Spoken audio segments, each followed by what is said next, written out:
Halo semuanya, kembali lagi bersama saya Michael. Di video kali ini kita akan membahas kenapa besok itu adalah momen yang penting untuk market crypto gitu ya. Kenapa? Ada event apa sih untuk besok ini? Nah, kita akan membahas di video kali ini. Nah, mungkin kita update dulu untuk keadaan market crypto hari ini bagaimana. Untuk hari ini kita lihat Bitcoin di level 61.900 ya. Lalu kita bisa lihat lagi ada Ethereum, Binance ini rata-rata mengalami sideways lah. Kita coba lihat dari sini. Memang sideways, hanya market cap crypto ini turun sekitar 0,28% ya. Coba kita lihat dalam 24 jam terakhir, kita lihat Dogecoin ini bergerak nih. Dogecoin dengan Shiba juga bergerak. Kita ada Stacks atau STX, ada Zcash dan lain-lain. Tapi rata-rata ya sideways. Kita bisa lihat dari sini ya. Kenapa sideways? Mungkin ini karena memang mereka menunggu event untuk besok, karena besok ini yang cukup penting juga kalau menurut saya ya. Nah, kita lihat ada yang koreksi juga untuk Fear and Greed Index. Bagaimana untuk Crypto Fear and Greed Index kita di Extreme Fear. Bukan Extreme Fear, Extreme Greed gitu ya, hampir sama seperti kemarin. Jadi ini harus tetap berhati-hati. Karena biasanya kalau Extreme Greed ini orang-orang jadi sudah was-was juga nih. Wah, sudah hijau sekali gitu ya. Nah, kita masuk ke beberapa berita terbaru seputar cryptocurrency, baru kita masuk ke dalam analisa teknikalnya dulu. Untuk berita terbaru yang pertama adalah di sini. Indonesia leads global search in interest in crypto. Artinya apa? Artinya di sini bahwa orang-orang di Indo ini ya memang interest atau ketertarikan terhadap cryptocurrency ini nomor satu loh di dunia ini. Kita bisa dari sini kita lihat ini report berdasarkan dari si Australian Blockchain Education Startup gitu ya. Jadi ini adalah dari Australia gitu ya. Dia punya research. Dari sini kita lihat bahwa ranking 1 untuk cryptocurrency ya, negaranya tuh yang pertama Indonesia, kedua ada Chile dan Argentina. Ini dua negara di Amerika Selatan gitu ya. Berarti artinya ya sudah banyak orang yang lebih terbuka juga pikiran terhadap investasi ataupun lebih spesifiknya ke cryptocurrency juga. Oke, kita lihat dari sini dari annual search volume, number of articles dan lain-lain, ini naiknya cukup signifikan sekali gitu ya. Paling tinggi di antara negara-negara lain. Oke. Itu yang pertama untuk report ini, kita hanya untuk tahu aja. Lalu kita bisa lihat dari sini. Ini adalah chart on-chain data namanya. Ini adalah chart Bitcoin long-term holder supply shock. Jadi kita kalau perhatikan di sini, di dalam long-term holder supply shock ini kita lihat yang warna ungu. Oke. Setiap kali kita masuk ke dalam peak accumulation yang warna hijau ini ya, yang kita lihat warna peak, grafik yang warna ungu ini masuk ke dalam zona warna hijau. Di sini kita lihat price Bitcoin. Jadi warna biru ini adalah harga Bitcoinnya sendiri. Kita bisa perhatikan pada saat dia kena di sini di peak accumulation di sini, price Bitcoin atau harga Bitcoinnya naik. Oke. Lalu di tahun 2019 kita juga ada hit ke dalam peak accumulation zone lagi di sini, lalu kita naik naik sedikit di sini ya.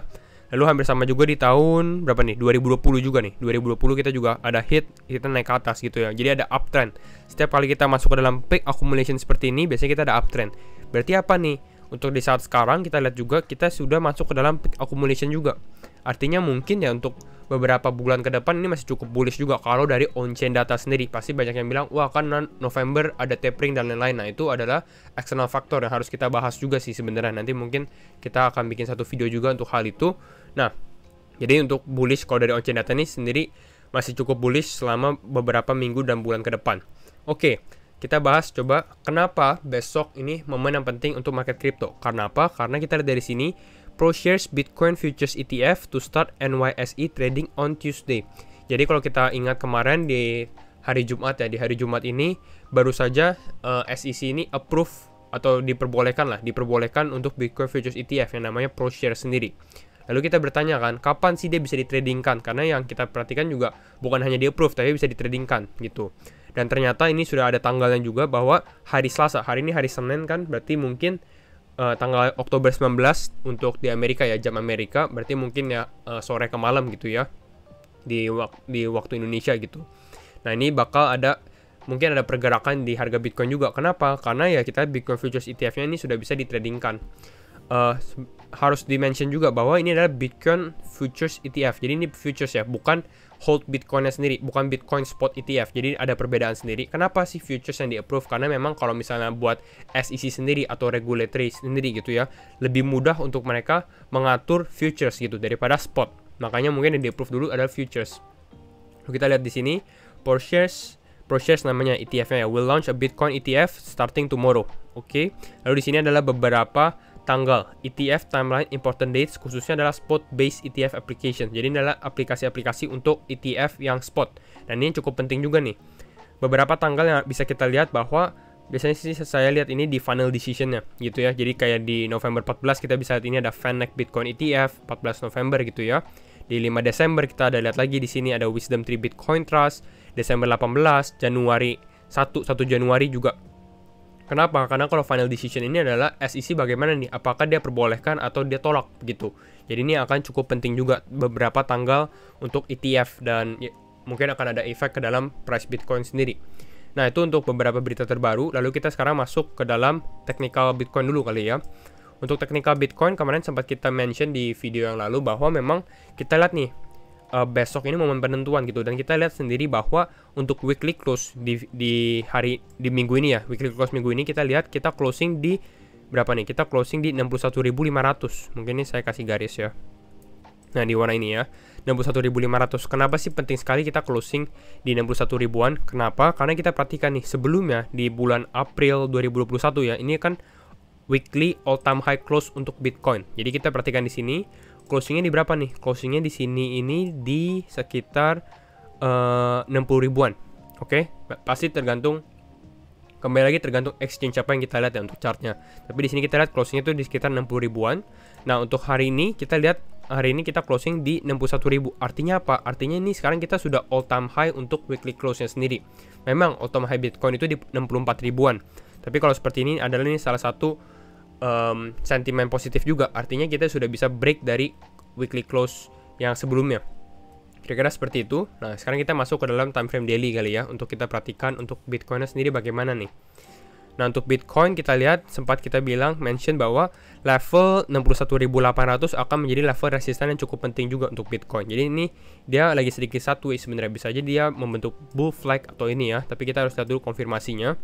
Mungkin kita harus lihat dulu nih apakah besok dia masih bisa closing di atas 61.800. Jadi kalau kita perhatikan lagi di sini, kenapa sih ambil 61.800? Karena kalau kita perhatikan ini adalah top sebelumnya untuk Bitcoin ya. Ini all time high-nya, ini ada 4 top ya, top 1, top 2, top 3, dan top 4 gitu. Nah, ini adalah top keduanya yang di pas persis di sekitar level harga 61.800. Jadi sekarang ini akan menjadi resisten yang cukup kuat juga untuk Bitcoin sendiri.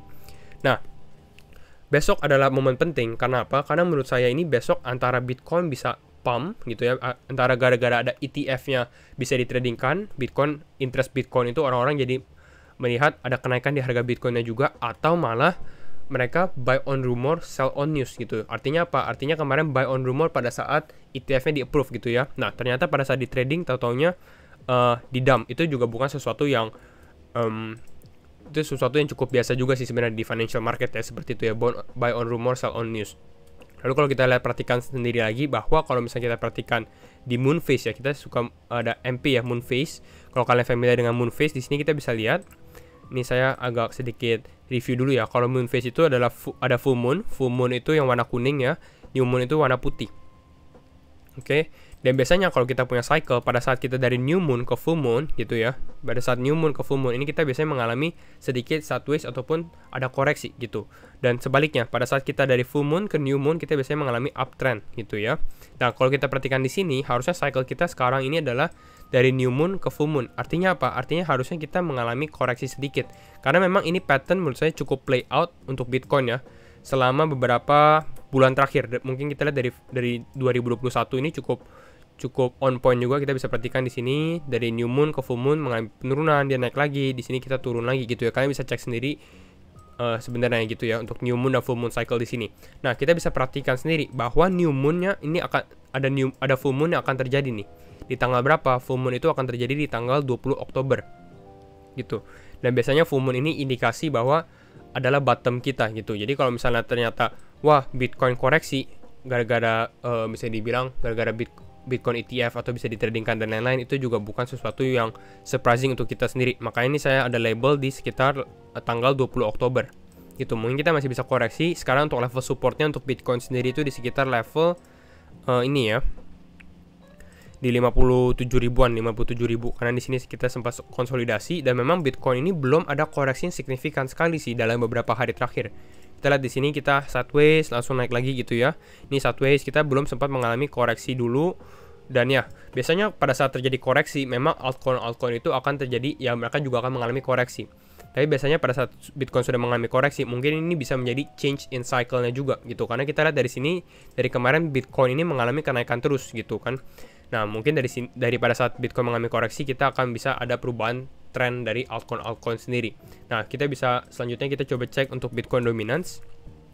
Untuk dominasi Bitcoin ini kita close full moon-nya dulu ya. Nah, kalau kita perhatikan di time frame 4 jam, nah kita lihat dari sini, ini adalah trendline yang kita sudah sempat bikin juga. Ada target yaitu di sekitar 47,7 ya. Kenapa? Karena di sini adalah resistance-nya. Kita bisa perhatikan di sini ya. Resistance. Jadi mungkin ini adalah level atau zona yang bisa menjadikan resistance untuk Bitcoin dominance sendiri. Apakah setelah dia hit ini bisa ada perubahan tren untuk Bitcoin dominance untuk turun? Kalau misalnya Bitcoin dominance turun, artinya altcoin akan perform lebih bagus lah. Kira-kira seperti itu ya. Nah, itu untuk Bitcoin dominance-nya sendiri. Jadi untuk sekarang ini masih uptrend sekali untuk Bitcoin dominance. Kita menunggu untuk perubahan tren sendiri. Tapi ada satu good news juga. Kalau misalnya kita perhatikan dari total sendiri, total di sini ya. Nah, kita perhatikan di sini di total bahwa apa? Bahwa kita bisa perhatikan bahwa kita sudah bisa breakout dari yang sebelumnya di sini nih. Kita sudah membentuk all time high baru untuk total market cap. Jadi ini adalah total market cap untuk semua cryptocurrency gitu, dari Bitcoin, Ethereum dan lain-lain. Dari sekitar berapa koin nih? Ada sekitar 12.800 koin gitu ya. Nah, di sini kita bisa lihat juga kita sudah bisa breakout dari pattern cup and handle sendiri. Gitu. Di sini ya cup and handle, mungkin kurang jelas. Nah, di sini ya cup and handle. Dan sekarang ini kita di fase yang warna biru ini, lingkaran warna biru. Dan biasanya kalau kita perhatikan dari cycle sebelumnya, di sini ya, ini adalah cycle di tahun 2020. Nah, di tahun 2020 kita juga breakout dari pattern cup and handle juga nih, gitu ya. Ada cup, ada handle-nya juga kan. Nah, kita bisa perhatikan nih, pada saat kita breakout dari cup and handle di sini, kita tuh sudah sedikit mengalami konsolidasi selama beberapa minggu sih. Ini kita lihat ada konsolidasi sekitar 13 hari, hampir 2 minggu gitu ya. Hanya bermain di sini sedikit sideways, baru nanti masuk ke bulan November. Nah, ini baru naik kencang nih. Kita lihat ya, naiknya cukup lumayan drastis sampai di April 2021 atau Mei 2021 gitu ya. Kita reach the top, lalu sekarang kita konsolidasi juga nih. Jadi kalau seperti ini kita bisa lihat juga bahwa mungkin kita akan sedikit mengalami konsolidasi dulu mungkin beberapa hari ke depan, baru kita akhirnya mengalami kenaikan gitu ya. Itu adalah beberapa analisa saya untuk Bitcoin dulu. Mungkin mulai besok kita bisa membahas beberapa altcoin yang berpotensi juga ya secara teknikal. Itu saja video dari saya. Jangan lupa like, comment, dan subscribe, share videonya, and see you in the next video. Bye bye.